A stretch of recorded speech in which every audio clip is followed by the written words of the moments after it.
Aisha Martinez sat cross-legged on her back porch, reviewing her notes for the upcoming poetry contest. The afternoon sun cast long shadows across her worn notebook, filled with crossed-out verses and ambitious dreams. At 17, she was one of the few black students at Richardson High, and poetry had become her refuge.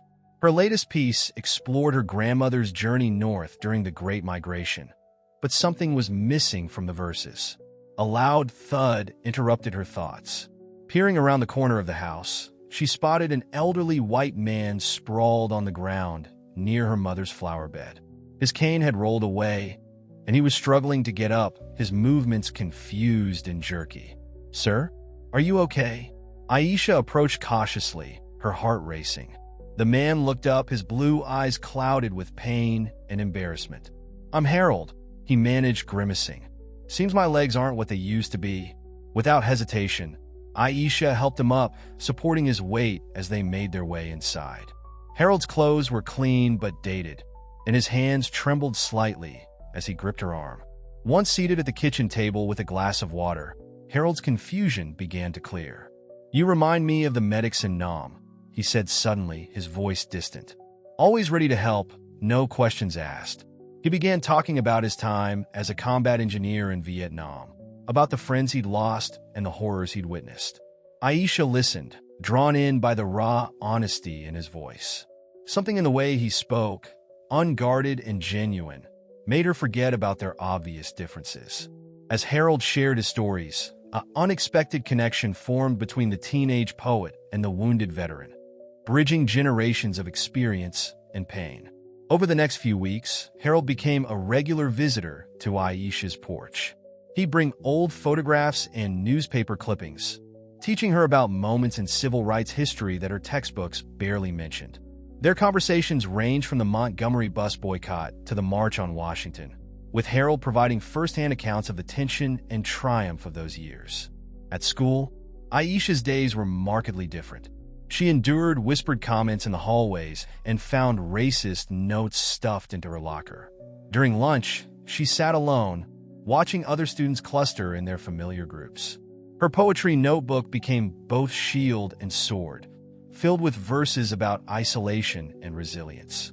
One afternoon, as Harold showed her a yellowed photograph from the 1960s, he paused. "I recognize these people," Aisha said, leaning closer. The image showed a young couple standing in front of a small house. "Those are your grandparents, John and Marie Thompson," Harold said quietly. "I helped them find this house when they first arrived from Georgia. Nobody would rent to black families back then, but I had some connections through my father's real estate business." Aisha stared at Harold, pieces clicking into place. Her grandmother had often mentioned a kind real estate agent who'd helped them settle in town, but she'd never known his name. This connection between their families, hidden for decades, suddenly gave their friendship new meaning and depth. Aisha started carrying a second notebook dedicated solely to recording Harold's stories. Each afternoon, she'd transcribe their conversations, capturing details about civil rights marches, Vietnam War experiences, and the changing face of their town.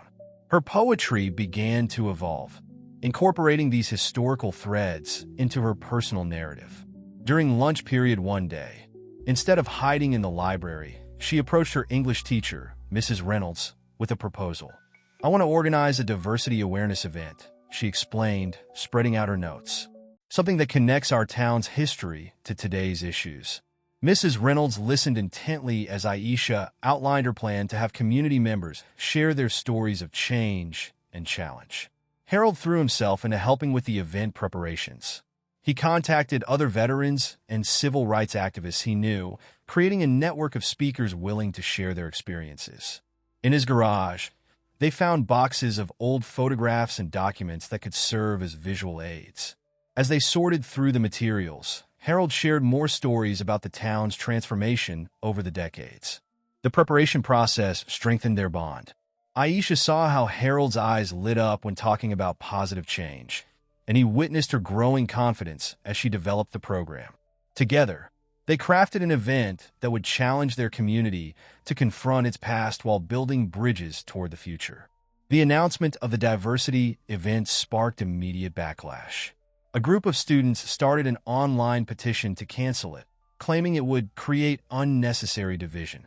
Aisha found her locker vandalized with crude messages, and anonymous notes appeared on her desk suggesting she leave well enough alone. During basketball practice, she overheard teammates mockingly reciting lines from her poems. The coach pretended not to notice. Even some teachers expressed concerns that the event might stir up old grievances better left forgotten. Each obstacle made Aisha question whether she should continue. But Harold's stories of resistance gave her strength. She remembered his accounts of people who faced fire hoses and police dogs for the right to vote. "Your opponent's resistance proves you're doing something important," he told her, his voice firm with conviction. The day of the event arrived with tension hanging in the air. The auditorium filled slowly, with clear divisions between supporters and protesters. Aisha stepped onto the stage, her hands trembling slightly as she unfolded her poem. The piece wove together her grandmother's journey, Harold's experiences, and her own struggles with identity and acceptance. As she read, the room grew silent. Her words bridged generations of pain and hope, creating connections where there had been walls. By the final stanza, even some of her former tormentors sat transfixed. The applause that followed wasn't thunderous, but it was genuine, marking a small but significant shift in the school's atmosphere. Following the success of the diversity event, Aisha and Harold found themselves increasingly involved in community discussions about race and reconciliation. Local churches invited them to speak, and the town council consulted them about initiatives to promote inclusivity. Their partnership became a symbol of possibility in a divided town. Then came the anonymous email. It contained scanned documents and photographs from the late 1960s, showing Harold at meetings of the Veterans for Racial Purity, a notorious hate group formed after Vietnam. The images showed a younger Harold, his face twisted with anger, participating in rallies against integration. Aisha felt physically ill looking at the evidence. The Harold in these photos bore no resemblance to the gentle man who had become her mentor and friend. She thought about their conversations, his stories of helping her grandparents, his support for civil rights. Had it all been a lie? For 3 days, she avoided his calls and texts. She sat in her room, rereading their documented conversations, searching for hints of deception. The contradiction between the Harold she knew and the one in those photographs seemed impossible to reconcile. Finally, she texted him, "We need to talk about the Veterans for Racial Purity." His response came immediately. "Yes, we do. I owe you the whole truth." They met at the local diner, sitting in a quiet corner booth. Harold's hands shook as he placed an old leather journal on the table. "After Vietnam, I was angry, lost," he began. "The hate group promised brotherhood, purpose. They said they'd help me make sense of a world that seemed to be changing too fast." He detailed his 6 months with the group, describing how the ideology had temporarily filled the void left by war trauma. Then he reached the turning point, a violent rally where he witnessed former comrades attacking a black veteran. "That man had saved my life in Nam," Harold said, his voice breaking. Watching them hurt him, it shattered everything. Harold showed Aisha documentation of his subsequent work with civil rights organizations, including records of helping black families like her grandparents find homes. His journey from hatred to redemption was documented in faded photographs, newspaper clippings, and thank you letters. Aisha listened, her anger slowly giving way to understanding. The Harold before her wasn't the angry young veteran in those photographs, but he wasn't hiding from that past either. Together, they decided to incorporate his story of transformation into their community work, showing how people could change when confronted with their own prejudices. They began planning a series of truth and transformation workshops, using Harold's journey as a starting point for honest discussions about prejudice and redemption in their community. The letter arrived at Aisha's house in a plain white envelope. Inside, typed words threatened to expose Harold's past to local media unless they stopped their community work. Photographs from his time with the hate group were attached, along with details about specific violent incidents. Aisha's hands trembled as she drove to Harold's house. She found him in his workshop, repairing an old chair. When she showed him the letter, his face drained of color. "Maybe it's time I step back," he said quietly. You've got a bright future ahead. You don't need my past destroying everything you've built. That's exactly what they want, Aisha replied, her voice firm. They want to shame you back into silence. She spread the threatening materials across his workbench, next to newspaper clippings about their recent community work. The contrast between his past and present lay stark before them. They spent hours strategizing. Harold shared names of other former group members who had changed their ways, suggesting they might help identify the letter writer. Aisha began documenting Harold's transformation story in detail, believing that owning the narrative would diminish its power as a threat. We're not giving them what they want, Aisha declared. Your story of change is too important. Harold nodded, his eyes showing both fear and determination. Together, they began preparing for the battle they knew was coming. Aisha reserved the community center for what they called a Truth and Reconciliation Forum. Flyers went up around town, inviting people to share stories of personal change and growth. The threatening letters continued arriving, now at both their homes, but they pressed forward. The evening of the forum, the room filled beyond capacity. Harold took the stage first, his voice steady as he shared his complete story, from Vietnam to the hate group, through his transformation and redemption. As he spoke, a man in the back row stood up, his face red with anger. I've got more to tell about old Harold here, the man shouted, waving papers. Aisha recognized him from Harold's old photographs. Frank Miller, another Vietnam vet. He's hiding the worst parts, Frank continued, but Harold interrupted him. No, Frank, I'm not hiding anything, Harold said calmly. But you're still carrying the same hatred we both learned back then. The difference is I chose to change. The room fell silent as Frank approached the stage, still clutching his papers. Aisha stepped forward, placing herself between them.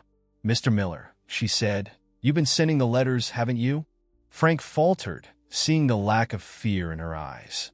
The confrontation became a powerful demonstration of the very transformation their forum was meant to discuss. In the weeks following the forum, Frank Miller launched a smear campaign against Harold.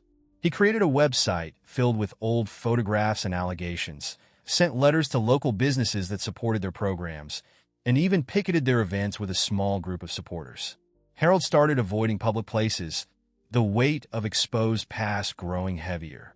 One morning, Aisha found him packing boxes in his garage. I'm thinking about moving to Florida, he said, not meeting her eyes. My sister has a spare room. Aisha picked up a photo album he'd packed and opened it to images of their community work. Running away validates everything Frank is saying, she argued. We need to face this head on. She outlined a plan to document every positive change Harold had influenced over the past decades. They spent the next week gathering testimonies from families he'd helped, collecting records of his civil rights work, and preparing for a town hall meeting that would determine their future in the community. The tension mounted as Frank's group announced plans to attend and reveal the whole truth. Harold's hands shook as they reviewed their presentation one final time. Are you sure about this? He asked Aisha. Absolutely, she replied. Some stories need to be told in full. The darkness and the light. The town hall meeting drew the largest crowd in recent memory. Frank Miller arrived with a stack of documents and a group of supporters. As he took the podium, he began detailing Harold's past crimes, projecting old photographs onto the wall. The audience murmured as images of violence and hatred filled the screen. Aisha waited for him to finish before approaching the podium. She opened a leather portfolio containing documents her grandmother had preserved, property deeds, letters, and photographs proving Harold's role in helping black families settle in the community, all dated during the same period as Frank's accusations. Mr. Miller shows you who Harold was for 6 months of his life, Aisha addressed the crowd. I'm showing you who he became over 50 years. She presented testimony after testimony from families Harold had helped, documents from civil rights organizations, and records of his community service. The crowd's mood shifted. Several of Frank's supporters quietly left the room. When Frank tried to interrupt, his own son stood up and asked him to stop, revealing how his father's hatred had destroyed their family.